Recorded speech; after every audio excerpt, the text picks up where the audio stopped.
Because the real measure of your own self-image or self-worth is to the degree you can answer the question, I like myself. Yeah. And getting to a guy to that place is important because I said, if you can't say, I like myself and I like my life, don't invite somebody else in.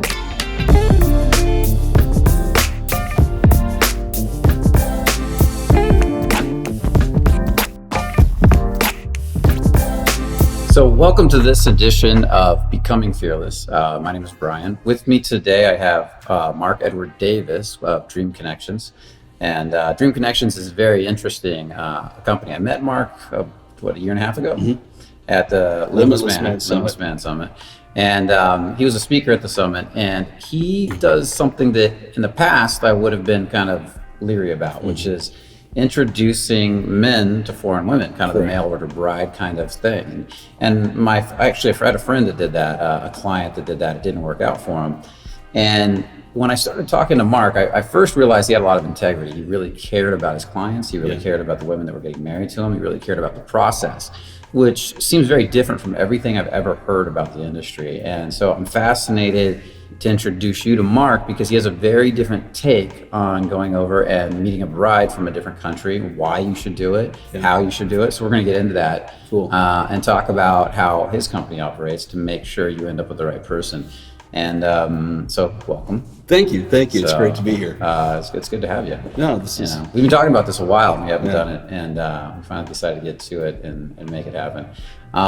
So you've been doing this for a while now, 2011? We started in 2011 doing the first tour, but my history goes back a little further than that, if you don't mind. I had first had a long-term marriage, and I was married at 29, and ended up, my second spouse passed away, and I found myself at 40 years old, single again. And if you've ever... Sorry to hear that. That's rough. It took me a while before I was ready to start dating again, but it was a different contrast. When you're 28 years old, you're hot. You can date about anything. When you're 40, it's a different world. And so I began dating. One of the classic wake-ups to me was a date set up by a mutual friend of ours. My first date, single. All right, I'll try dating again. This friend said, you got to do this, you got to do this. I go out on a date, and this woman was awesome. She's 36, she had lovely, long brunette hair, very shapely figure, in good shape, and she was delightful. And we went out, and I decided it was my first day. I'm going to make a good impression. Flowers. I got in Sacramento. I was on the river. I got a riverside table, and it was playful and energetic. And she'd eat something off my plate and tease about it. And at the end, we ended up. This is my first date since I was 28. We ended up making out in the car on the driveway on the way home. And I'm just dancing. I'm bouncing off the ceiling. This was great. So I texted her and I said, that was fantastic. I hope we can see each other again this week. And then dead silence. I'm going like, okay, wait, so the next morning I write an email. It was great, let's get together. Dead silence. So I call my mutual friend, I go, what happened? She goes, Mark, you violated the 72-hour no contact rule. She wonders if you're going to be a stalker. I mean, are you kidding me? So I had all these different experiences coming back into the dating. Did you ever hear from her, by the way? Did she ever confirm that, out of curiosity? No, what happened though is because she was in the social circle we were in, I did see her at like a Halloween party, or I see her at other events. And what I found out more about her, she did have a troubled past. She grew up very poor, and she had paranoia. She would have to sneak the electric wire to the neighbor's house to get electricity to watch her TV. And I felt bad for her, but she ended up having a lot of these issues in her and fears I guess she had that I wouldn't have known. Yeah. And I did go on dates with other lovely ladies, but it was very, very interesting to me. So right in the middle of this, I hadn't been outside the United States of America in 22 years, okay? I'm representing a company, a publicly held company, as a distributor. They invite me to go on a fishing trip in the Amazon River. Okay, well that scared me to death. But I can't, the chairman of the board, the founder of this company. They can eat you, so They do, and they say that, the little native guides, because they're all native Brazilian guides on the river that host your boats individually, and the guy says, just keep in mind, everything here is alive and it wants to eat you. So we're like, thanks. But the part that came full circle is at the end of it, we spent an extra day and a half in Manaus, the city in Brazil. And one of our guides says, would you guys like to meet some ladies? Duh, I'm in Brazil. Brazilian women didn't even occur to me, right? I'm here for fishing. So we go, sure, yeah. And so he had it set up. He'd already made some calls. The girls were sitting there. He just came and gave a nod. And all 15 of us in the group, there's a girl sitting next to us. We go, holy cow. But the experience I had rocked my world because not only were they lovely and gracious, they were relaxed, they were so comfortable. They were intuitive to me, how are you doing? And it wasn't just like, are you hungry or something? Are you bored? Can I help you? Can I entertain you? And the whole time they were fascinated with me. They kept asking questions, this deep curiosity. And I watched as families would come together, to the beachfront there. The men would hang out having beers, the women would be talking, the kids were in the playground, but they all came as a family. And I came back home, and it tripped me out. What did I just see? What was this, right? So I made plans to go back, and I went with some friends. I ended up going back like 5 or 6 times. I did fall in love with somebody in Rio de Janeiro, and we really hit it off. She had a marketing degree. She had worked for McDonald's in the corporate branding department there, and I had this marketing background. We just hit it off. But then at the end of the day, she didn't want to leave the country. And so I was going, how can I make this happen? So, I really like the values. There's something about the international. You met this professional woman that's got her life together, has her own business. I remember this from the book, actually. Yeah. His book here, by the way, it's got this whole story in it, and it's a fascinating read. Mm-hmm. Mastering the Adventure of International Dating, A Man's Guide to Romance Overseas. And she's got her act together. Because I'm picturing a lot of guys out there sitting there thinking, well, these women, the reason they just showed up so quickly and weren't picky was because they were desperate to meet a man, because they can't, because they're trying to survive. They need to live off your money. But obviously, this woman had her own business. Yeah, was a professional, so she's not that. Not at all. And this is one of the misnomers that I'll get into when a little bit more of the understanding. Like, for instance, I ended up finally meeting my wife, Anna, and it's cute. She's hanging out here with us. But in Ukraine, they are always in the top 10% of the most highest literacy rates in the world. We're number 32. Okay, the person who now runs my office in Nikolaev has a PhD in English and languages. Yeah. These are very bright and intelligent women. They're not looking to bail on their country. Now, I understand that what guys end up becoming hit with is the tourist industry, these online dating sites, these people. And it's like anything. If you land in Tijuana, who's the first wall of people you meet, right? But if you go to some really cool inner city Mexican towns and villages, you just hang around with the real people, they're cool. They're happy with their life and they welcome you. They're very comfortable. And so when I met my wife and her family, and they're just really chill, I met an entirely different caliber of people than the stereotypes. And so that was one of the things. So it did eventually, in my story, bring me around to trying to find a way where if I met somebody overseas that they understood, the home is where the husband is, and they would come with me. And that's what led me to finally meeting my wife. Nice. And so you met her. Can you go into that a little bit? How did you end up meeting her? Because you went to the Ukraine, obviously. Correct. Yeah. Well, what happened was I had a buddy of mine who had married his wife from Russia, and so I just had a cigar with him. I go, dude, how'd you do it? What'd you happen? He told me there are romance tours where specifically you go to social dinner events and you get to meet people who supposedly the interest is there. So I signed up for one, and in the second city on the tour, she was there with a friend sitting at a table. And I just went up and introduced myself. Hi, I'm Mark. She said, hi, I'm Anna. This other one said, hi, I'm Anna. You're both Anna? Great, I've had a hard day. It's gonna be a great night. So we just had a good time, And I ended up inviting them both out the next day. Yeah. And one of them needed a translator, the other one didn't. But my wife captivated me. There was something in her eyes, and she was the one who didn't speak English. So that was really fascinating to me how somebody who didn't speak English could communicate so much from their soul, and I just had to know more. And so meeting her on these things where we both come together for the same reason was a big key to our success. Nice. And so you went with a company that I'm guessing this company. Because the only company I've heard of that is really reputable, that I actually, from talking to you, reading your book, talking to people, sounds like it's your company. So this company you went with, would you say it's not on that reputable? It's not. I had to. I'm glad I found my wife there, but I was the only guy out of 25 that did on that particular trip. But again, they didn't. They take guys who aren't there to find a wife, who are just there to mess around. The women can be there for all different reasons as well. It's just sort of like, let's mash pot people together and you guys figure it out. So they just kind of, they get a bunch of attractive women together, guys, and and you do it different. Totally. Okay. Totally. And now go. Well, first off, before I even get in, I want to get into how you do it. Before that, I want to say why Ukrainian or why international women? Why not? This is the big question everybody's asking. Why don't you just introduce guys to women here in the United States? Correct. And you could do it in Vegas, you could do it in Los Angeles, you could do it in New York. Correct. But why not? I'm very careful about this answer because a lot of guys have been burned out. A lot of guys have had bad experiences. A lot of guys have good experiences. I have 2 daughters here. They're wonderful. They have loving marriages. So I'm not here to be anti this culture. But I clearly will say that the guys who come on a tour with us, there's something in them that comes awake when they see this. When they've seen another couple, they saw somebody who married somebody from another culture, right? Or somebody in their work office comes in and they worked, lived in one of these other countries around the world, Asia or Latin America, and there's something in it that just fascinates them. And I really truly believe the guys who come on our tours, that there's something they're drawn to it. In other words, they'll see a couple and they'll just watch the 2 of them. They're just so comfortable together. And immediately they'll just go, I want that. I want a relationship that's that comfortable. And is it because she's foreign? I don't get it. I'm interested. But they become so curious, if they don't go, it'll bother them.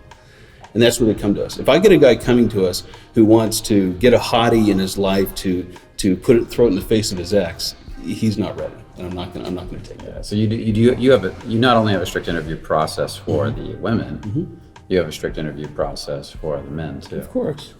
Yeah. Because here's the thing. Look, overseas, the benefits are, one, is that they're used to getting in relationships with guys that are 10 or 15 years older. So you're going to find somebody younger because that's comfortable for them. They want to find somebody established. Yeah. They want to find somebody who... Well, I get this feeling they want to find somebody who's not going to be running around and Correct. run around on them, or just at least leave them. That's a big one. Well, and again, like you said, the reason that they would be considering an older guy, not extremely older, but 7 years to 10 years is actually very comfortable. They would like that even within their own culture.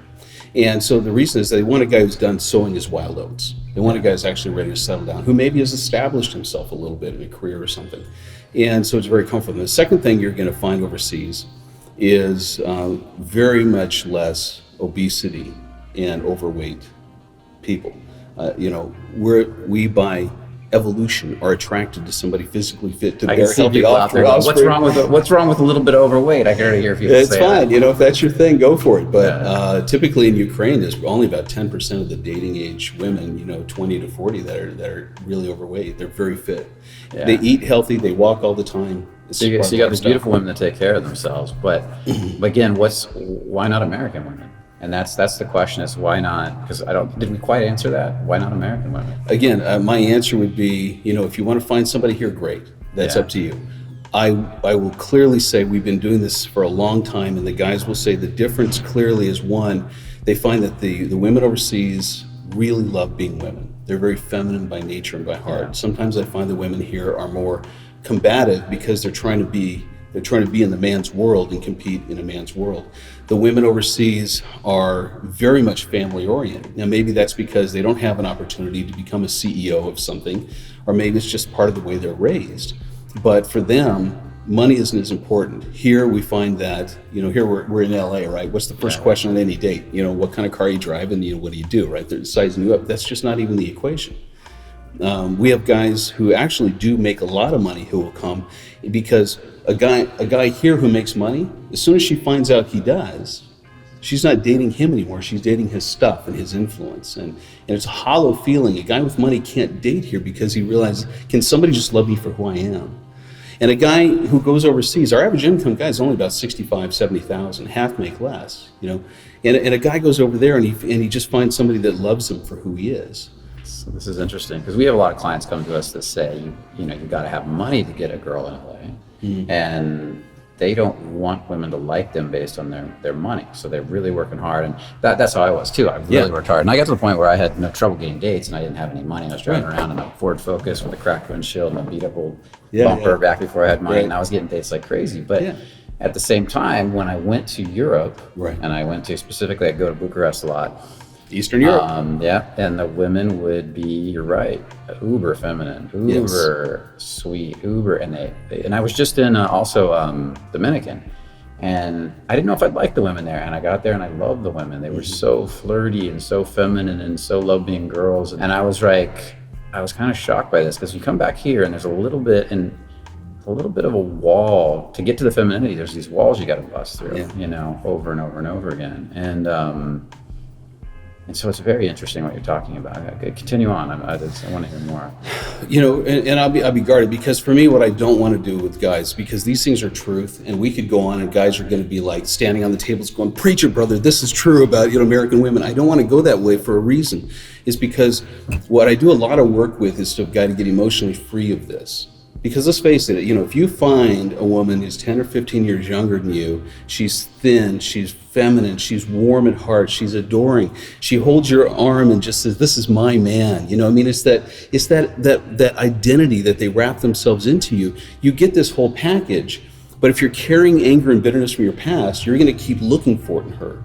And what you're going to end up doing is recreating the bad relationships, because you haven't identified where you were responsible for making that acceptable in the last relationship.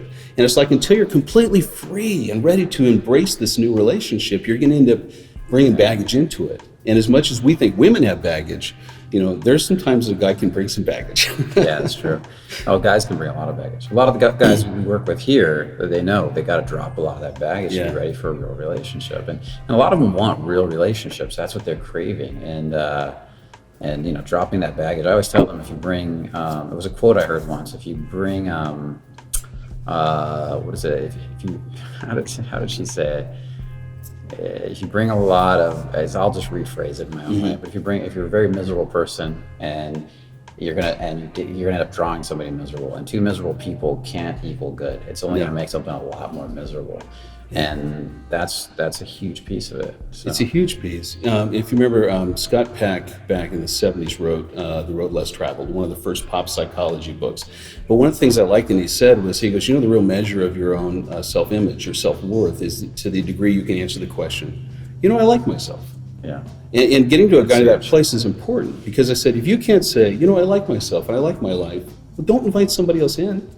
Yeah. It's like, be an attractive place for her. Well, you brought up a good subject. You want to be a compliment to her. You want to two happy people make something amazing. Like my last girlfriend was Colombian, actually. She grew up in Colombia, and she was feminine and sweet and beautiful and giving and caring. And so I understand what you're talking about, because I know you've talked about Latin America as one of the places you love to go. I started, and some of you guys have seen her on the videos, by the way. They all remember her because they were a big fan. She gets so many comments too. It's like, oh my gosh. Yeah, because she loves being a girl. Yeah. And that's part of the beauty of it. So you were saying something, and I interrupted there, but go ahead. What I want to tee on is you said something. Your guys really are looking for a good relationship. And if I can segue into this relationship piece for a minute, probably the most important thing we've learned out of this is why the relationships we have between different cultures are they're just rocking our world. We've done this 7 years now, 240 men and women married or engaged, no divorces.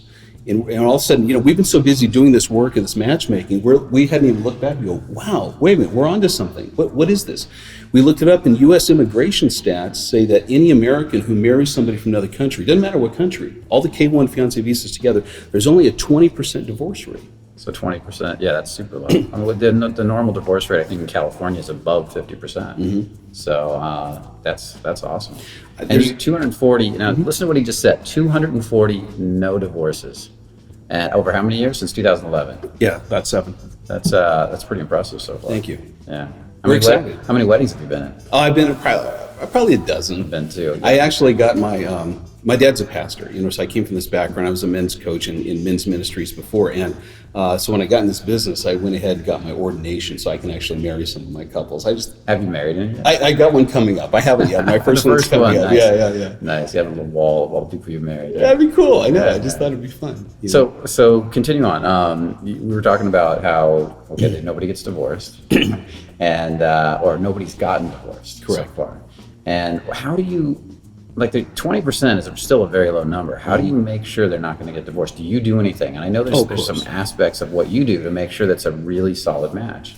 There's two things, and honestly, if whatever you're doing right now, if you could pause for a moment, pay attention, because what I'm going to say is really earth-changing, and what we're going to do next year is launch a book on this, and I hope it's the next John Gray book, because what we've discovered, the reason this is so successful, revolutionizes the entire concept of the way relationships work.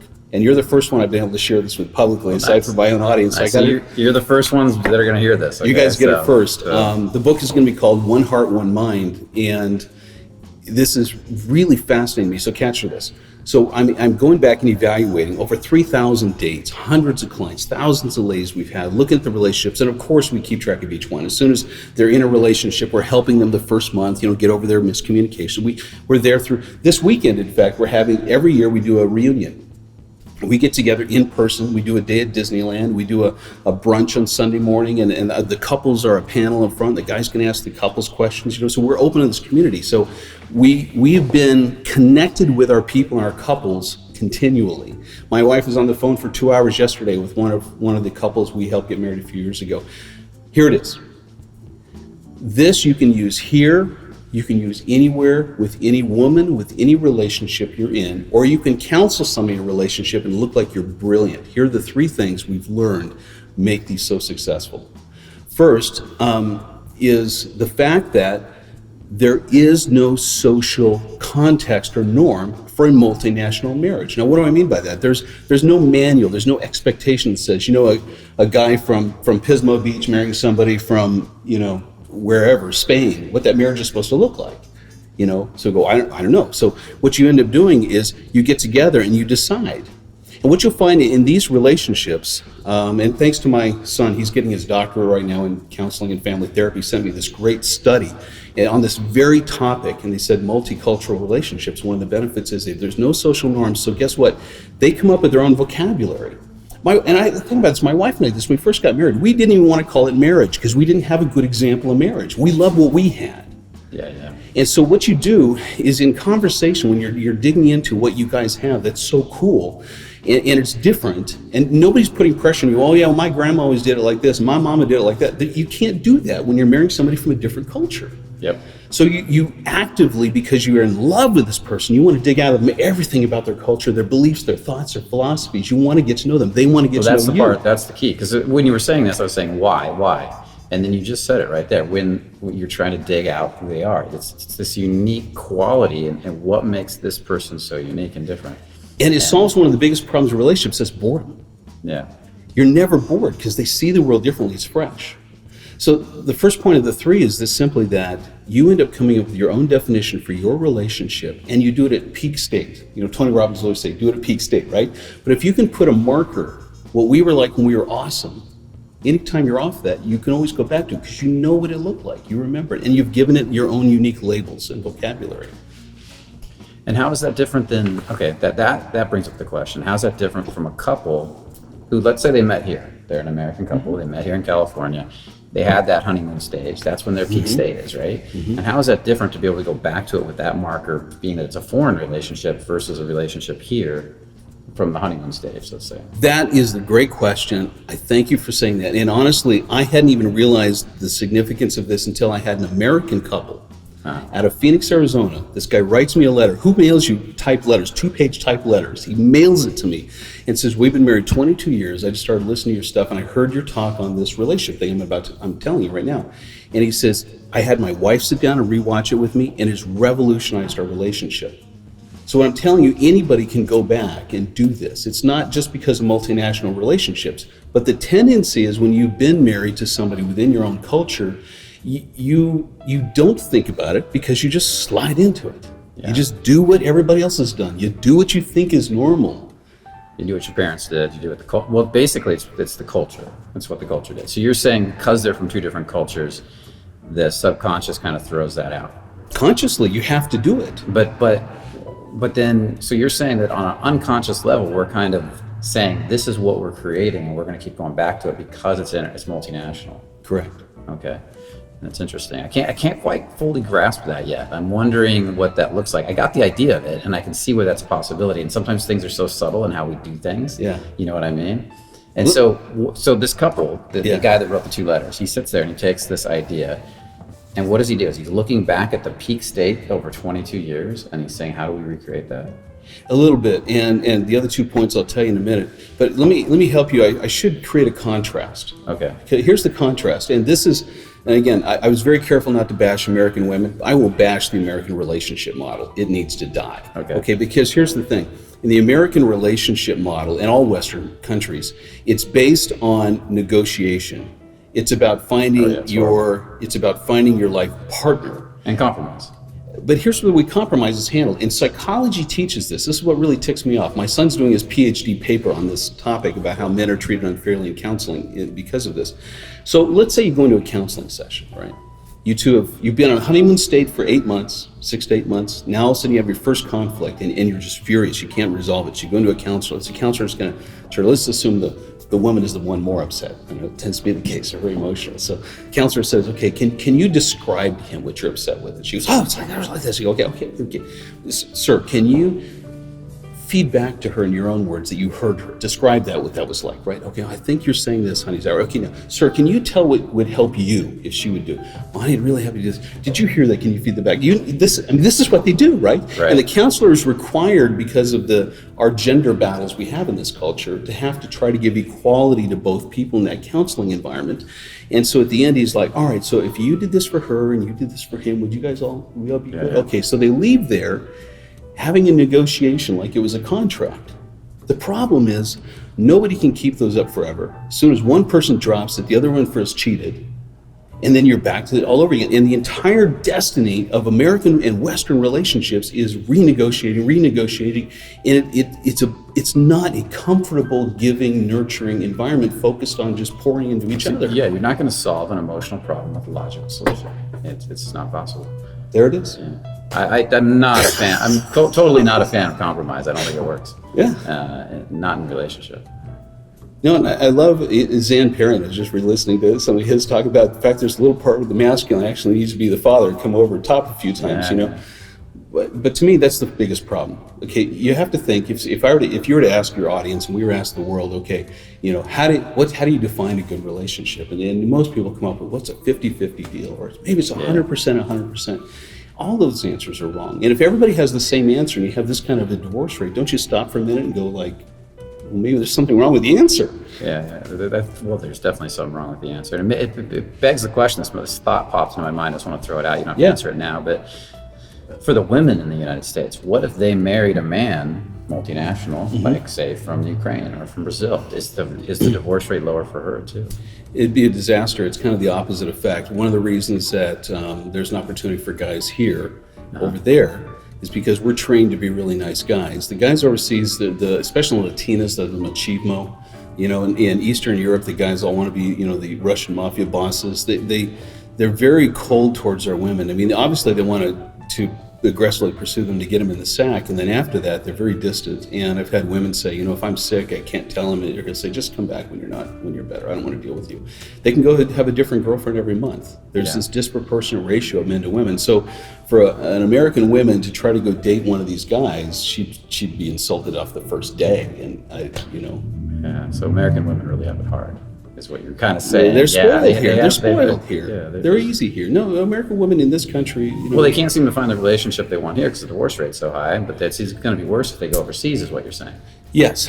Okay. The problem with American, and again, I'm not a women's coach, but clearly, having gone through this, we have in our, the problem that women don't know what they want. Yeah. Universally. Whole another topic. Okay, let me get to Let's point. Continue on. I got to give you the point two, because this is the money one. The first one is pretty easy. It's about, okay, let's look at peak state. Let's identify, come up with our own vocabulary about where we are at this place. Second one, though, is revolutionary. It's if you imagine in their language, they talk about relationships in a totally different paradigm. They believe in the Greek mythology that one time men were one human beings were one with 4 arms, 4 legs, and then Zeus feared their power to split them. And so now they're supposed to spend the rest of their lives trying to be recreated. And so the women refer to it as they're looking for their half. Yep. So, okay, what's the difference? Mark, what's the difference? What does this matter? It's huge, because for them, they see themselves as a representation of you. In other words, if she's out on the street and she knows that somebody else would see her, she better look good, because somebody would say, your wife looked like a schlock today, would kill her.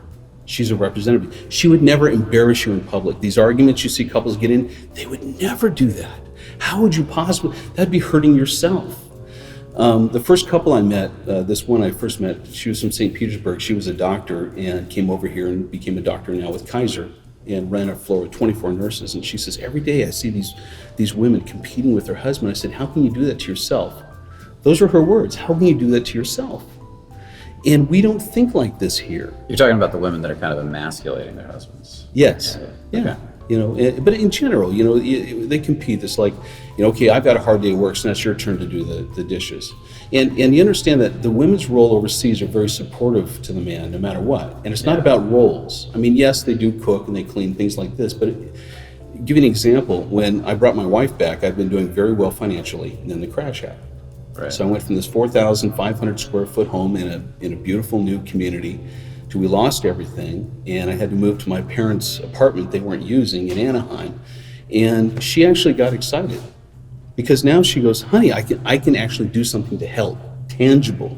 She goes, let me go to work, because my mother was trying to get me to be a security person at the airports or something just to pay the bills. And she goes, don't do that. She goes, you figure out your next business. Let me go to work for us.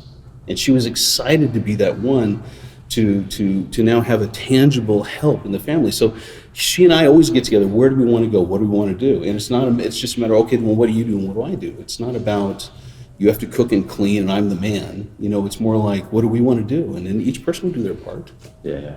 So finding your half is a critical thing. It's a different way of thinking. It's very comfortable. And actually it goes back to Genesis 1 in the Bible where it says, mother shall leave their parents and the two shall become one flesh. You know, we just have to come back to this place where we're not trying to be two individuals fighting off in such an individualist culture. We're trying to become one entity, and it changes your whole paradigm. Now, the way you're describing that, how is that different than just becoming like codependent with each other? And it obviously is in the way you're talking about it. Completely. So I want to make sure that people understand that difference. One of the biggest curses we've had in our culture was Rocky Balboa in the first movie when he was to Adrian. I just know the scene. He goes, "Oh, Adrian, you know, you got gaps and I got gaps, but together we got no gaps." You know, and it's like that's codependency. Yeah, right? yeah, I have huge weaknesses and I need you to fill these weaknesses for me. This is about two people who want to come together and do something great with their lives. I want to have some fun. Let's have some adventure. Do we want to get a house? What do we need to do to get that? And they come together to make it happen. And when one person has a setback or needs more help, or like typically, you know, guys working on a doctorate program, well, let me work, you finish your doctorate, and then we'll go do this together. It's more of two people wanting to build something they envision for their lives together. And they'll help each other do whatever's necessary to make this master plan happen. Codependency isn't even, it's not in that language. Yeah, I can see the difference in what you're saying, because it's like two people that see themselves as, this is what I've always said, is two people have to see themselves as, I can survive on my own, do just fine. I don't need you, I choose you, and that's the difference. And together, we make a stronger version of us together. And you know, when we're together, we're together. But that codependency where I need you or I'm going to fall apart, that's the part that kind of reeks of neediness and just nothing but problems. So I wanted to make sure I address that, because I talk about that a lot to clients. I want to make sure they understand the difference when you're describing two people coming together. And you come together and then you can separate. You come together and you can separate as needed. So my wife just did one of our talks to our guys about relationships, and that's the one thing she says, you know, you both have things that you love and you support each other and encourage each other in it, you know, and then you come back together and share what you did, you know, about it individually. But she has friends of her own, and she's got a couple of Ukrainian girlfriends over there. It's adorable. And, you know, I got my buddies, my cigar buddies. I don't expect her to come with me to the casino and play poker, you know, but she's happy that I do. And if I'm ever bored, she'll go, babe, go play some poker, go do something fun. And I love that, yeah. It's like when I'm going snowboarding. A codependent couple is like, well, I have to take her with me, or I can't leave her for too long. I can't go on a guy trip, you know. Right. A non-codependent couple, she's like, no, go. You need your guy time, and I need my girl time, and we don't. I mean, there's so much in this culture about making. It's almost like we're trying to get rid of gender. Yeah. And there's no gender. Everybody's the same. Yeah. We don't, you know, and just you know, just find somebody you can hang out with, male or female, it doesn't matter. And I'm not opposed to gay couples or lesbian couples, but even within the lesbian couple and the gay couple, there's a polarity. masculine, There's a polarity, a masculine and a feminine. That's And it's fascinating that we just want to even get rid of that. We want to even get rid of the masculine and the feminine. And it's not going to work long term. It isn't working. I was just listening to, somebody sent me a YouTube video of somebody talking about this, and cleverly, this is a feminist trying to tell other feminists not to hate men as their motivation. And it was an interesting talk from somebody who comes from the other side, but recognizing the imbalance. But she used this one phrase I'm going to steal, and you're going to want to steal this too. She says, you know, you look at all of human history, the way men and women have been, the way the women have always done everything together. Men always did everything together. They're very cool with it. This has worked. And she goes, now of late, we have a social experiment. and it's not working. I like the idea that you look at this really in the course and scope of human history. What we're doing now in the last 50, 70 years, it's really just kind of an experiment. Yeah, it's not working. It's not working. Well, you can tell by the divorce rate it's not working. Yeah. Yeah, and how many people just separate and move on all the time. And so you were going. I want to mention one more thing. That I want to come back to the women and the dating overseas and how this we got to really get works. to number 3. So That's what I want to do. I want to finish on number 3. Then we'll go to these stories about how guys can actually truly meet these sincere women, how these couples work, and why these women are so beautiful and wonderful. But the third point is wonderful. I went to, in fact, right down here. I was working when I was working on over at Universal. I was doing a project with a guy who is a tremendous project manager. This is. It took me out to lunch, but to traditional Japanese lunch. You know, he'd worked in Japan for 3 years. He goes, let me show this done. I didn't even know these places were here. There's one that had like all the little waitresses had the hair up and they had the big pillows on the back. I don't know what that's about. The kimono girls, you know, the Japanese, little kimonos, you know, and their little sand was scraped between all the tables. And so we're there, and he says, okay, let me tell you how this works. So first of all, when we have dinner tonight, you know, there'd be like we had a big thing of Sapporo, these big bottles, you know, and then they had some sake in. And he goes, and what you do in Japanese tradition is like you never fill your own glass. You look for your companion's glass. If his goes down, he fills yours up, and he fills yours up. I go, okay, that sounds cool. So I'm talking to my buddy, we're having a good time, drinking along. We're about a half hour into it, going like, holy crap, this glass, I didn't even think about it, right? So I go, oh, sorry, dude. He goes, hey, it's really cool. And he was so chill about it. I know if I went the whole dinner, he would have let me go. He just was a very chill person. So all of a sudden, I'm finding myself, as I'm talking to him, I keep looking down at his glass. I'm going like, is he doing? I don't want to be a schluck, right? Yeah. And at the end of the time, I came away feeling empowered that, wow, I was more aware of him and his needs than I ever would have been if I didn't have this exercise. And it occurred to me, if he was drinking one or the other, you know, I thought, maybe he's stressed. Why does he need more of this alcohol, you know, than this kind of thing? And it occurred to me that this is what the model is in relationships. We all have cups that need to be filled, you know, from just boredom to intellectual stimulation, affection, sexual desires, social needs. And the smart partner in these new models, what they're doing is they're aware of their partner's cups and they're checking on them. And I kid you not, this came together when the first time my wife came to me. You know, we've been married, we met her 11 years ago now. In our first year of marriage, we'd gone a day and a half, 2 days without sex. And she comes up, she goes, babe, we haven't done anything. Do you need anything? Do you need me to do something for you? It was just like, that's the area of sex, but it's always like, you know, food and these other things are more obvious. But I mean, she's constantly in tune with me. And if she sees me bored or depressed, you know, she may kick me out of the house and say, babe, go find your buddy, go have a cigar with Steve. You guys will be better when you come back, right? But the fact that she's aware, you know, of me and wanting to keep my cups filled, I become aware and want to make sure her cups are filled too. Yeah, it works that way totally.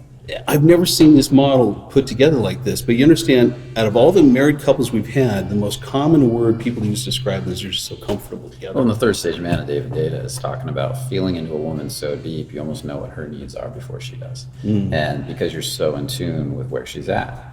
And again, not to be mistaken with codependency, because you also have the grounded masculine, which means her needs. When you feel into her needs, you're not just trying to cater to her, because maybe the best need, fulfilling her needs, is sometimes saying no, setting a boundary, or it could be being loving in that moment. And you know, because we mistake those two too. Yes. I don't know if that's covered. Absolutely. And what you're talking about is sometimes it's saying no, sometimes it's setting a boundary, sometimes it's saying not right now, and that's really important for somebody. People need all those boundaries, all those balances, all those cups filled. Because I literally, if you just give everybody what they want, Right, they're going to be miserable. part of it, I love what Dr. Anglala says, because one of the challenges that you have to have is somebody who constantly, they accept you as you are, but challenge you to always be better. Yes. And it's that constant balance of both in one person that you have to feel. Yeah, you've got to be challenged constantly. And that's what makes you, and in my mind, that's what makes me fall in love with a woman. Yeah. This woman is holding me to my best. You know, it's what I love in a woman, because what I love is that women will challenge me to be my best. Like a woman once said to me, what are you feeling right now? What's going on with you? And don't just give me the basic answer of, good, I really want to know some details about what's going on in your life. And what are you doing to take care of yourself? And, you know, and she would say stuff like, I really want to know the real answer, so don't give me this superficial answer. And it's like right there, you're like challenged. You're like, oh, I got to think up something good, you know? And it's like, I got to come up with some real stuff. And that makes you appreciate that other person so much more. Because now you know they care. That one question means I care about you. Yeah. I care about what's really going on inside there. You find somebody that's a treasure, that's great. Yeah. You know, they care. The identity too they have, the international women, that you become their man, you know, is the common phrase, this is my man. And they become proud of you, and they want you to do well because they want to be proud of you too. Yeah. And they're deeply caring. They're curious, like you said. It's interesting to me because the male-female dynamic is very, very unique to me. I'm still learning after 23 years of men's coaching and obviously dealing with thousands of women. I'm still fascinated by learning. I still learn. One of the cases I have somebody who does that for me, you know, in my team. I obviously have a big staff in Ukraine, and so once in a while they'll ask me about some question like that. Well, how are you doing? What do you think about that? Well, how do you feel about this kind of a thing? And so I used to get in the habit of always, okay, let me analyze it. How do I think about that, right? Because I hadn't thought about it. We don't stop to think to go down inside. And in some cases, what they do is me as the boss, if I'm a little distant or distracted, really all they just want to know is that I'm okay. You know, and they say, why do you feel like that? And you know, sometimes the answer is, you know, just because. I don't know. Just because. You know, if you really want an answer, I'll think about it. And so I think part of it is, for me, as my Mr. Nice Guy is trying to get out of my system, I always feel compelled to answer every question. Yeah. And I'm trying to get back to a place like, I don't know, I just don't feel like getting intellectual right now on this. You know, we'll do it another time. Or if sometimes I really do. You really want to know? You know, and then I'll give some background to it. I think that's a legitimate answer. You know, I'll answer your question, but not right now. I feel like I need my time to myself right now. Yeah. And you know, the most respect. I mean, if I'm being sincere and I'm not really depressed, having your partner or somebody that cares about you say, okay, but I'm here when you're ready. When you're ready. Yeah. This is really a nice thing. It's going to trip guys out. I tell you the truth. My first year of marriage, we were coming out of a grocery store one time, and we were laughing because we lived near where the Sacramento Kings were in Sacramento. Yeah. And this huge, tall basketball guy in this really mint outfit was walking this little wiener dog. You know, and the contrast looked hilarious, you know. And I'm teasing her. I'm saying, well, you know what happened back at home? You know, the wife is going, you get out there and walk that dog.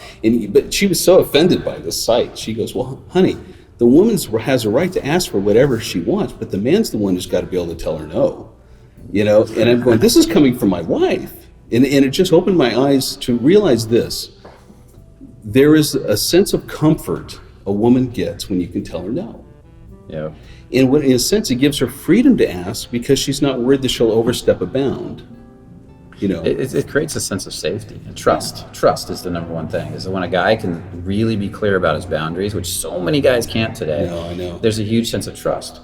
I have a client just talking yesterday about this, and he's dating this girl. He's not ready for a relationship. She kept bugging him, saying, I want to be with you, I don't want to be with you. She's upset. She kept picking fights with him. They discussed it 2 or 3 times clearly, everything about it. This is where I'm at. This is what I can be. And so she was driving to the airport for a trip, and she started in again. And he said, I don't want to discuss this anymore. Yeah. We've discussed it completely. It's You know how I feel. Yeah. And this is the end of this conversation. This is how I feel, and it's not changing. You either have to accept it or not. And I totally understand if you don't want to accept it. And she was like, ooh, you're putting your foot down. And then she goes, that's sexy. Nice. And I was like, you're right. High five the guy. Yeah, man. Right on. Good job, man. And she really liked it. Now she felt like he was a man. Yeah. He knew what he wanted. He made it clear for her. Now she could, there's no more like waffling back and forth. This is where he's at. Now I can make a fucking decision, right? Right on. Yeah. Right on. I love it. And that's hard to do, you know, because guys, we do suffer a lot in this culture, and the Mr. Nice Guy syndrome, wanting to please, because we're desperate for affection, we're desperate for attention. And it's like, and we feel this scarcity, not abundance. It's like, if I can't make this one happy, where am I going to get the next one? And this is one of the things I wish every guy would go overseas at least once, you know, because you've been there, right? Yeah. So as you go overseas, you realize they're everywhere. They're beautiful. They're feminine, they dress well, and they're not stuck up. This is just who they are. They all dress this way. And they come up to a man, they're going to give you respect as the man. And you're in a relationship, you don't have to fight for that respect.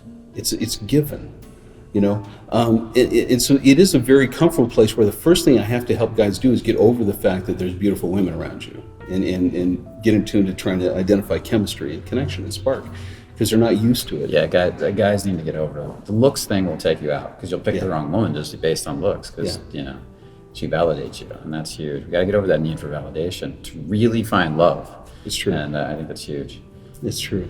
All right, so now let's get into the dating and the women thing. And I got to tell you, one of the things that guys really get freaked out about is, this whole mail order bride thing, and part of it is the motivation. That why would these women want to leave? Well, these aren't mail order brides. Exactly. This is so much more. Thank you. But I mean, and if it's not him, it's going to be people back home, and people are going to say she just wants to take you for your money and your green card and this kind of thing. And first thing I would tell you guys is that we're on the front cover of the Better Business Bureau magazine for a reason. Okay, they've checked us out. People check us out. We're doing something different. So what are we doing different, right? Yeah. And it's the same thing I said before. If you go in any country, the first line of people you're going to meet is those who are designed to take advantage of tourists, right? And so the online dating sites over there are horrible, and they do take advantage of people, and they are dishonest, and people are getting scammed. So I don't do online dating. There are bad people anywhere you go, and there's good people anywhere you go. So, and I know that, and just to reiterate, you are taking these women through an extensive interview process to make sure they're really good people, and you're doing the same with the male clients. You come to him, they're putting you through an extensive interview process to make sure that you are really ready for what you're signing up for. There's not just anybody could just walk in and say, I'm attractive, I want to sit down in the room and look for a date. Right. It's a very picky process, from what I understand. No, it is. I don't know the process, but I know he's very picky about it. Well, I'll explain it. It's very simple. Actually, it's going to go through a couple of Skype interviews, very simple Skype interviews. My rule criteria is, I'm the starting, my bar, I guess, would be somewhat low, but it raises a good point, is that one, I want to make sure the guy really is ready for a long-term relationship. And I'm not out for the sex tourists or the guys who are casual dating. If he is, I'm a niche. It's only this big. The guy's looking for marriage, right? Right. But if he is, the second thing is, could I be with this guy for a week? If I like the idea of spending a week with you, then that says a lot of many different things about psychology and things about the readiness and things that, because it's got to be a compatibility with everybody else, the women. Can I hang out with this guy? Yeah, can I hang out with this guy? After that, you'll Skype with one of, typically our manager, this woman with a PhD, Irina, and if you're going to Ukraine, and she wants to... By the way, these European women can read you. Like, they look inside. It's amazing. Because we do a lot of model work with the women. And like Christina, one of Dave's friends, would look into several of our clients, and the clients would be like, it's like she's staring into my soul. Oh my God. And they would feel so much emotion from her. Yes. Because these walls drop, and they're just looking at every subtle bit of energy inside. It's trippy. It's really. You know what I want to tell you though, but don't be intimidated by it, because you've never been more accepted in your life. You've never had anybody that wants you to win more than these people. No, it's one of the most beautiful experiences. They really do. It's like they want to know about you, but with an incredible sense of acceptance. Irina, our manager there, has told me her heart is, she goes, I want these guys to want more for themselves than they even want for themselves. I want them to want excellence. I want them to come alive. I want them to want more for themselves. And that's her observation after counseling and talking to all these guys. She wants to bring them out and say, do you realize what's available here? Why wouldn't you want the best for your life? Yeah. And she wants I agree 100%. That's exactly why I do what I do. I want every client that comes into a classroom to get the most out of his life. Yeah. What do you want? And they sit here sometimes and they can't even fathom. It's like what they want is what they're accepting, not what they really want. Correct. They're saying, well, I'll accept this because this is probably the best I can do. Scarcity again. Yeah. Scarcity. One of the things I did in second chapter of the book is I do this whole exercise about, why don't you imagine a day in the life with your woman, right? Write it from beginning to end, from the time waking up on the pillow next to her, through breakfast, through your workday, what it's like. And more than just, and I say, imagine you've already been married to her for 5 years. So you're over the fact that she's gorgeous and she's a model. You're not intimidated by that anymore. But it's like, what is it like to be with this person? What's the energy? What do you love about it? And that creates this guidance system and helps you find that person your heart really wants, to do that work in advance. So we do the same thing with the women who come in. We don't do any advertising for our women. We've been so successful now that we have women come in and says, oh, my friend married somebody through here. One of your translators works for us. And each guy's assigned a personal assistant. We just call them dream romance coaches, because they do everything. Translating is such a small part of what they do, because they're going to go through and help with the fashion. They're going to help you understand how to make your introduction. They're going to go through the process of reading the ladies. Is she really into her, or just being nice? And here's how we're really going to impress her on the next date. Let's do this, this, and this. And these romance coaches, that's your thread, that's your common line through the entire 9-day process of this dating experience we do. The other thing, when the ladies come in, we have now ladies coming on their own expense from Moscow, St. Petersburg, Bulgaria, Georgia, So it's not just Ukrainian women. No, and all over Ukraine. So we have a hotel next to where the guys stay that we end up having to coordinate. We help them make arrangements for coming into town. We got about 20 of them that come from all over the place and stay there. Kazakhstan. I thought Kazakhstan was, more Arabic or something. No, it's Slavic. So it's like, wow, these beautiful blonde women. And so the word is out. We're helping people connect, and it's really kind of fun. So real quickly, here's how the week works. 9 days. First thing, you come together. After you've been interviewed, you're prepped, you meet the other guys who are with you in the group. You're going to meet your translator at a dinner. You guys get to know each other. She already briefed on you. Now, are we jumping ahead? Because you didn't cover number 3 yet. Of the 3? Yeah. I did. Okay, here they are. Let's go over that and then go over the 9 days. Because I want to make sure that it's clear. Because we kind of spread it out over time. You're right. So let's do a recap. All right, you ready? Okay, here we go again. Get your pencil out. 3 points. Here they are right here for the relationship gold thing. One heart, one mind. Is 1, you establish the bar at peak state, your own vocabulary, what you love about your relationship, okay? And it's without any pretext to your culture, your mama's, your papa's, anything. It's what you are. Second thing is your vocabulary is now you become one. You're looking for your half, not a life partner. You're looking for your half. And you always realize everything you do is a reflection on her. She's a reflection on you. And you do everything to tighten the unity of your one self. You don't talk about it any differently. The third thing is you understand each other's cups, and you always look to fill each other's cups, and she looks to fill your cups. And by doing that, it's a model that lasts and keeps vibrancy and keeps energy and joy. If somebody's always checking in on you to say, how are you doing in this, how are you doing in that, you're good. Do you have a list of cups that you've kind of defined? For myself, my wife knows mine better than I do. And so, like you said, they're intuitive. Mm-hmm. So she can kind of tell where I'm at or what I need, but she will ask openly with her mouth if she senses that I need to address one. Yeah, I'm always asking when I'm with my girl. It says, if I see something's off, what are you feeling right now? What's going on? Nothing. Oh, come on, tell me for real. Yeah. Okay, and then it all comes out. Yeah, you got to ask that. That's good. Yeah. It's hard because when they go cold, you go, okay, what just happened? Yeah, something just happened. Yeah. And most guys just go, okay, I'll let her be, and they walk off. Or most guys go cold themselves and then they don't share. And at first, oh God, it drives a woman nuts. Not being present while on a date with your woman is the worst. While spending time with her, like you spend all day Sunday with her, and you're thinking about work half the day. You're killing her, and you're destroying that relationship. It would have been better if you spent 2 hours with her, fully connected, then went to work. That's so true. Yeah, go ahead. No, but this is one of the things, like I said, even as a men's coach, we're always growing and we're always refining ourselves as we help refine other guys. And I was proud of myself today. I had, last night, I had 2 hours with my wife. We just sat across the table talking. She was in a chatty mode, and it was fun. It was playful. The energy was so joyous. And I realized not once did I have my phone even on the table. Nice. In my old days, I would have had right there, and it would have taken priority, right? And so it was kind of this marker for me. I've grown up a little bit. Becoming a man. Right? 54 years old, finally, right? It's all good. Yeah. Okay, so now let's talk about the 9 day. Let's talk about the 9-day trip. There's no advanced communication with the girls. I don't believe in online dating, and anything in advance can only screw you up. Yeah. So most of these mail order brides, you're meeting them online, you're talking to them online. You don't really even know who you're talking to. Some of these I've heard are not even the women, and they're just people trying to get you to send them money, so to steal your money. It's crazy. Yeah. All right, if I can do the 30 seconds on the scams, I'm going to cure you guys forever, ever getting it sucked into one of these scams. You have to understand, this isn't like Match.com. This isn't Tinder, where if you find somebody, you can have coffee tomorrow morning. They're in another continent, in a different country, a different culture, right?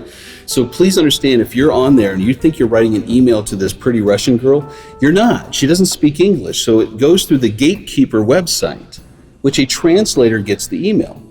Now, the translator also has, of the girl in photo, they have a list of 50 different questions she's already answered. They already know her cat, her dog, her sister, her mother, her aunt, her cousin, where she goes on vacations. 90% of the time, the translator's going, okay, yes, John, thank you for your letter, and boom. And the real girl gets it very rarely. This is one of the things I just want to let you know. Yeah. There are some companies that if you actually want to go show up and meet the girl, they'll grab all the letters you've written and they'll quickly brief her, but she's not emotionally connected with you.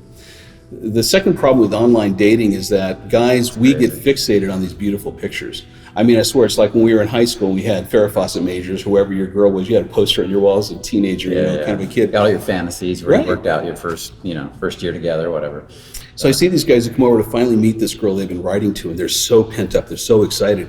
And the funny thing is, so they're all excited because they've been fantasizing about her. she's not staying up at night fantasizing about him. So they always get there and you go, wow, the chemistry just wasn't there. So this is why we really believe the first contact should be face to face. Well, a lot of them, like I said, do you find it's true that a lot of them aren't even, the girl doesn't even exist? There's just somebody trying to get money out of you? Yeah, well, a girl existed that picture was taken of, but she's not She involved. may not even know she's on a website. She has no idea. Yeah. No idea. We first started business in my wife's hometown, where we still do business today. We had people who wanted to do business with us. They say, hey, I've got 800 girls, put them on your website, let's do this kind of thing. And so we had our first event, we call up, we go, okay, hey, can we invite these girls to there? He goes, well, he didn't know them. Wait, when you don't know them? No, he stole the profiles. He didn't know any of these girls. He just stole pictures from other websites and put them up there, and these guys are writing letters thinking they're talking to these girls. I've been shocked by this industry. Yeah, so don't fall for this stuff. Don't fall for it. Yeah, the industry I've heard was just horrible, and that's why I wanted to have you on here really to talk about it. For anybody that's even thinking about that stuff, it's got to be very careful. So, okay, the 9-day. You ready? This is a Quest romance tour. We call it the Quest Tour, and it's something that we've just created the formula.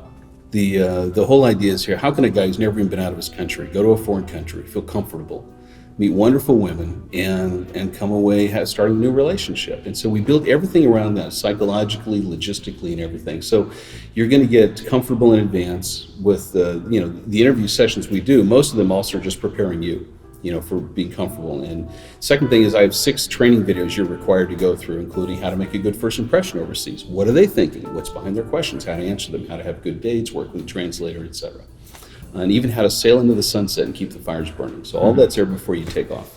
When you get there, you meet the other guys, you've recognized them, they've been we have a little social community, kind of like a Facebook group, and the guys chat with each other. You meet your translator, and boom, you're done. The two of you become like this inseparable partnership to go win, and these girls are dedicated to help you find a relationship this week. They're very competitive, and they want you to win. So then the next day, you're actually going to meet the girls. Now, we created this format. People try to call it speed dating, but it really isn't. You're going to sit down with your relationship, your romance coach, your translator, and you're going to have 4 ladies in front of you at the table. And you're only going to spend pictures of this. I think it's in your book, right? Yeah. Well, on the website and videos and stuff. Yeah. But you're going to spend just 15 minutes. And the goal there is not to qualify anybody. You're not trying to decide if this one's going to be your wife. You're just trying to see if there's some spark.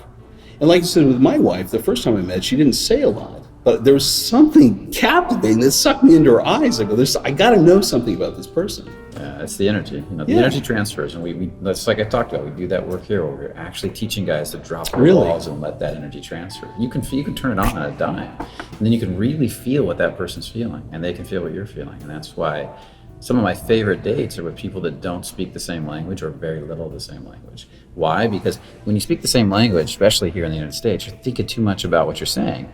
But when you don't speak the same language, you really start focusing on the other person, and maybe you have to use a little Google Translate, but you stay present with that person. If you're doing a good job at all, you got to stay completely present with that person.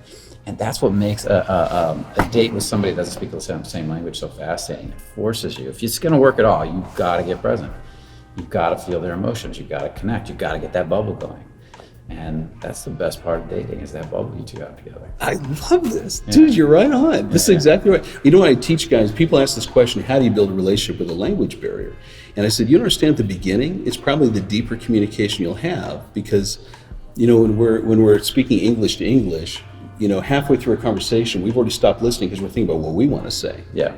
That's why you have to teach body language, because we're not paying attention to anything, right? Because we're in our head. So I said this translator thing is beautiful, because you're talking across the table to somebody like you would your buddy. Yep. You communicate a thought, then you wait.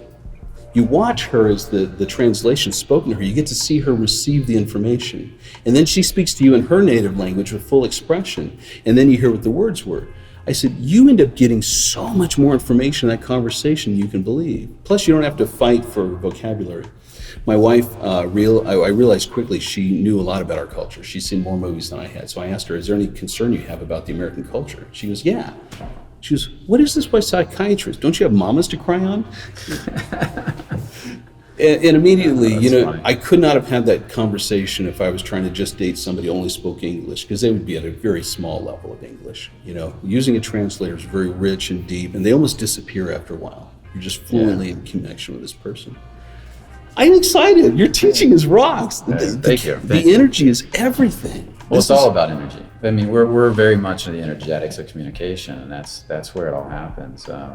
That's why I love what I do. When I figured out the energetics, because and this is what I see with so many of my clients, some of them have never had a real bubble connection with another human being, whether it's been their parents, their family, or a woman their whole lives. Some of them, I had a client that went through his whole life was just a violence, and he grew up in violence, father beating him, screaming and yelling, mother. Went into the military, got into combat, was involved in combat killings, where legal, and all that stuff, experienced it all, had a lot of PTSD. And when he had his first connection with a woman, he didn't understand what it was. He thought he was in love. And I'm like he just entered that bubble, that moment for the first time in his life. And he's like, oh my God, what is this? I can feel her. And it was tripping him out. And I was thinking to myself, all those years spent isolated, not feeling another human being. That's like living in hell. Yeah, that's horrible. And that's kind of, and when I think about it, that's kind of what I did as a child. I was so in my head, I was disconnected. And this connection piece is everything. And the women in Europe know how to connect fast. The Eastern Europeans know how to connect fast. That's they love it. Matter of fact, that's how they figure out if you're a good man. They connect and they start feeling into you. Yeah. They're going to figure out what kind of man you are very fast through subtle communication. Listen to this guy. I love this. I can't wait to play this for all my guys too, because there's such wisdom here. Boy, I can just go on and on about that. I teach that so much. Chemistry and connection is everything. Yeah. And we have the wisdom. The women are wise. All of our guys want to see all the profiles of the women who are showing up, because we do a book of everybody who's confirmed to come to the event. You get like 100 women in this book. Oh, man, meet her. The women, I don't want to know anything. I want to sit at the table. I want to let him speak to me. I want to learn what I meet when I meet him. They're smart. They're wise. I want no information prior to what he introduces himself to me. Yeah, because she doesn't want to project. No. And, it's beautiful. Yeah. And they get so much anyway, so. They do. Well, and again, by doing that, I tell the guys, you may not understand why you feel something in this one you hardly talk to, but there's something that sparked there, and chances are it's because she felt it too. Now, here's what happens after the 15 minutes at the table, just chatting with these ladies. You get up and your assistant stays there, and she asks the ladies, would any of you like to go out with him? And if they do, they have to handwrite their phone number. You have to have respect for both sides. The women have to feel like they have a choice and respect in this matter. And so you're comparing, who did I feel a spark with and who gave me a number? And that's where the dates go for the rest of the week.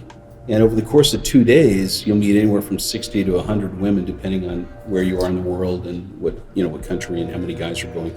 I imagine guys get a spark with a lot more than one girl. Yes. And one woman. Yes. So there must be a lot of tough decisions there. Yeah. There's a lot of secrets we've learned over the years for dating in this environment. First of all, every woman you go with, before you leave her, if you decide you really like the energy, you want a second date, don't let her leave that date without booking the next time. Yeah. Because she knows why you're there. She knows you're going to go on other dates, but she goes, that's okay. I got him at 10 o'clock Tuesday morning. He's mine. Go ahead, do your thing. I got you. Yeah. And it helps her keep the momentum going. But typically by the fourth or fifth date, it's the mutual traction of both of your energies match up. So typically by Wednesday and Thursday, guys will go this is the one I want to pursue. I want to see where this one goes. Awesome. Yeah, at the end of the week, we do a finale dinner. It's kind of like prom night. Very fancy, really cool, fun dinner and celebration. It's great. Prom night, that would be fun. Yeah. I would enjoy that. Actually, I really, like I told you, I really want to come over and kind of see some of this in action at some point when I'm in the Ukraine. I don't know when you're there next. We're going to be there around May. We have a May tour. That would be awesome. Yeah, definitely. I've never even been to the Ukraine. I go to Romania all the time. Never been to the Ukraine yet. I keep saying I'm going to go, but I haven't made it.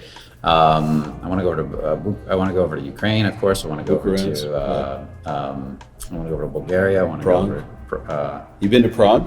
No, Czech Republic? No, I haven't really. I've been to probably Bucharest 7 times, but all the areas around there I haven't been yet, so I need to get out. This year I'm planning to get out and see some of the rest.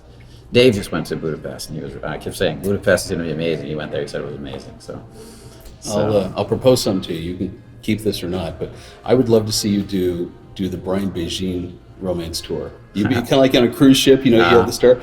bring your guys here, do the whole week, hang out, observe it, and if you got guys in your group that want to do that, I just thought we've had somebody else propose that they want to have their own tour, or at least they're part of it, bring their guys for it. So we train the guys and we bring them in, and you introduce the women. Is that what you're talking about? Yeah, we do it together. It's like That's we'll still do the screening and I'll do the training together, but you're the celebrity. It's your guys. Yeah, it's got to be guys that are looking for a relationship, right? And I totally understand. Got any Nepalese women, Indian women?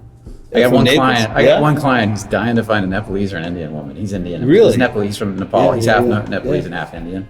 He's like, I got to find he really wants a wife. And so I'm like, wow, okay. It's interesting to me. See what we can do. We're getting them from all over the place, that's for sure. Yeah. That's for sure. So. It's very rewarding. And the bottom line is this. I've done surveys, and you could do the same thing. It'd be interesting if you would do the same survey. If you ask your guys, think of all the marriages just all the married relationships. It could be parents, brothers, sisters, co-workers, place of work. Just think for a minute all the people who are married. Okay, you think of all these marriages. Okay. Out of all those, how many would you say they're just so cool and so cute? You're envious. You wish you could have a relationship just like theirs. In California, not much. Typically, when I do this survey, I've done it over 5 years. 60% or more just say 1 or 0. Yeah, I'm trying to think right now. My mind is running through. I'm sure there's one if I think long enough, but it's hard to find. It's really hard to find. I think of a lot of my former business partners' grandparents, because they were married since they were young, and they still have that masculine, feminine spark and dynamic. And when I did a lot of research for a TV show, I found some older couples like that had been married 60 years, or an article I found on an old couple that had been married literally. They had been married 81 years, and he was 99 and she was 101. No, it was the other way around. He was 101, wow. She was 99.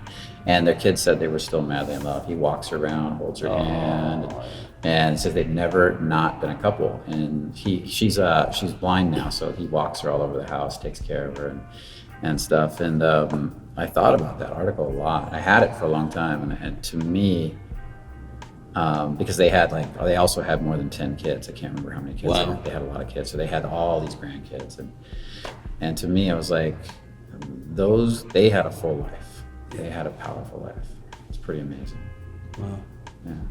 To feel love, at the end of the day, when you feel that energy with a woman, most of my guys will say they feel like they went back to high school again. They wonder if they've ever even known what love is like. Well, it's hard. There's so much noise too. This is another piece that's just really messed up modern relationships. We get more information in a day in a modern society than we used to get in a year. Literally, they've studied this. So there's more data from cell phones, TVs, billboards, noise. And imagine somebody in the 1800s, 1700s, 1600s got so much less. So the mind was much slower. We were much more open. We've built all these defenses to protect us from this onslaught of information coming at us so much. So when it comes time to let somebody in, well, we've got how many safe doors now between us and letting another human being in? And so it's work today. And I think that has a lot to do with the problem. We have to learn to open back up. I think it's going to make us a stronger and a better version of who we used to be once we get used to it. But we're adapting to that right now. And I think people are largely confused. Couples are largely confused. And so they don't want to risk. Part of it is the big risk to let somebody in like that. But I would challenge, when you find somebody, especially in the early stages, you find somebody you feel that mesh with, where I've always said you want to find somebody who at least matches your efforts. They want to pour themselves freely into you and you into them. And especially in the early days when you find that, instead of asking the nervous energy about, is this risk, it's too risky, I want to be too vulnerable, ask the other question, how deep can this go? Yeah, it's a much better question. How deep can much it go? Better question, yeah. Right? You got to direct the mind where you want it to go, so that's a much better question. Yeah. You can't have love unless you're willing. It doesn't mean it's going to happen, but you can't have love unless you're willing to have your heart broken wide open. Because you'll always guard the heart if you're not willing to. And so if you really want love, you really want passion, you really want connection, you gotta start dropping those balls. Gotta take some risk. Yeah. And let's face it, going overseas, there's some perceived risk. Yes. Oh, awesome risk. Go overseas is fun. Just plain fun, no matter what. You're gonna be sitting in front of beautiful women, saying hi and talking and flirting. It's not a bad deal. I think where you go on your dates, that's pretty creative. We go to Bangkok, Thailand, your dates are on, going down the river, the floating marketplace, or the ancient ruins, or the high-end posh sky bars with a view over this, the metropolis. And Everything's an adventure. Nice. You So know? you going back to Brazil? We're doing all of it. As far as Brazil, not yet. Good question. To me, we have such a system I value because people trust us so much. I need to know somebody there, put an office and start recruiting people that we can trust. Because the ladies have to go through this recruiting process with us. We interview them in person. We want to check for their sweet spirit. I don't know anybody in Brazil right now. If you want to go to Bucharest, we know a lot of people. Okay. We got tons of people. Okay. Yeah, that's an easy one. I would love that. Yeah. No, seriously, I would love that because as long as I get somebody there I can trust who knows good people know good people. Yeah. Right? And so if you start on the right basis, you can always add to that list. And there's amazing women in Bucharest. Very beautiful, very caring, very loving. It's just like all of Eastern Europe. There's this small, thin, rough wall that Eastern Europeans carry. And as soon as it comes down, it's all hard. Yeah. You know, and people they mistake that little rough wall on the surface for the culture, and it's not. The cultures are so giving. In a sense, it's the culture to always put a good face forward. So for them, and they don't believe in anything fake. Yeah. So for instance, when you first meet an East European person, they are going to be more formal at first because, like I said, for them, they're a half to their family. So they represent their mama, they represent everybody else. So they always want to put a good impression in case, the word gets back. So they're always going to be a little more formal at first. But that's why we do that through the meet and greet events. And by the time you get to the date, you've already met. So they can let their hair down and you can see this other side of the person come out. Whereas if you go to Latin America or even to Bangkok, boom, they're good from moment one. They're out there, they're fun. Oh, Latin Americans are amazing that way. Especially in Dominican when I was there, it was almost like I'm just buying water and these girls are like they're flirty and and I realized it was just their nature to be flirty, and in a light, nice, subtle, flowing way, and it was really interesting. I very much enjoyed it. So it was quite interesting. And I was sick the whole time I was there. So I got food poisoning the first day. God, spent the whole time in my room. God. But they'll nurture on you. Oh, yeah. I'd be cared. I can't tell you. I says, I may be an adult man, but when I don't feel good, I just want to crawl in your lap and have you pet my hair. And there you go. I get it. It's all good. I get it too. Right. Yeah. It's the whole Napoleon Josephine thing, and it's all good. So, well, this has been a pleasure. Is there anything else you want to add that's important that we've left out so far? Anything that you think is important about international dating, meeting women overseas? I do, and if I could just say this to you guys, the most important thing I want you to hear isn't necessarily that your wife may or may not be overseas. That's not the point. The point is that you have to understand there's an abundance in the world. If you haven't felt valued here as a man, it's not because you're not valuable. Maybe sometimes you haven't gone to the place that naturally values you, or you need to increase your value, in your own world. But the beauty is there is abundance. You are not limited to your watering hole, your neighborhood. And the beauty of this kind of a process is you start to ask yourself good questions. What am I really looking for? What's the desire of my heart? And where am I going to find that kind of a person? And then if you understand that the world is available to you, with the help of a professional guide, where I consider myself like any other professional, right? That you can meet these kind of people anywhere in the world. Are you drawn to Latinas? Are you drawn to Asians? Are you drawn to East Europeans? Are you drawn to somebody with this kind of value system, character trait? What are you looking for? Find somebody, it's like Tony Robbins says, you want something in life? Find somebody who already has it and model what they did. How did they find and meet this person, right? But more than anything else in the world, I would love for you to come away and shed your feelings of scarcity and realize for men, the world is our oyster. If you open your mind, you realize there are so many wonderful things, experiences to be experienced, things to do in this world, and they don't cost what you think. Whatever limitations you put on your mind, don't let those own you. Don't own those limitations. Open yourself up to realize regular guys are doing this. They're going overseas and they're coming home with somebody who every day lights their world on fire. And guys, I'm telling you, Robert Kiyosaki said the most important decision you're going to make is the woman you wake up to every day of your life, because she will motivate you and inspire you and let you make more money and do more and live and enjoy and breathe every day. It's finding the right person who's going to come on board, wants to support your energy and your ambitions. It'll change your life forever. It's worth whatever it takes for you to do that. Don't settle anything for a relationship short of that. You have a long life to go. I help guys in their 50s. So I'm saying if you're younger, God bless you, But whatever the case may be is, even for me, I got half my life left. I don't care if it took me another 5 years to find this kind of a person that's going to light my world up every day, support me. We're going to light the world on fire together. There's abundance for you guys. Be empowered. The world loves men outside of our culture, often. The world out there loves and respects us as men, and I hope you get to go and taste it and experience it for yourself. It will change your life, whether or not you find your wife. Being out there, seeing other cultures that respect you for who you are, what you already bring to the table, will change your life forever, and you'll realize there's abundance for you, and don't settle for anything less than the desires of your heart. Brian, I love you, brother. Thank you. And what's your website? Dreamconnections.com. And the book? It's on Amazon. Just go to Amazon.com, type in international dating. It pops right to the top. Awesome. And he was also on the cover of, I might as well show it all. Go for Better it. Business Bureau Connections. So that was October of 2016, if you want to check that article out with the Better Business Bureau. And it was a pleasure having you.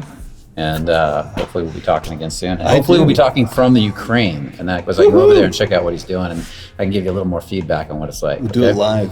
Well, I hope you enjoyed this video. It was a pleasure having Mark here talking about this. This is a fascinating topic, and I really love going over to Europe. So I can't wait to get to the Ukraine and meet some of the beautiful ladies that he's got that are looking for relationships and looking to get married.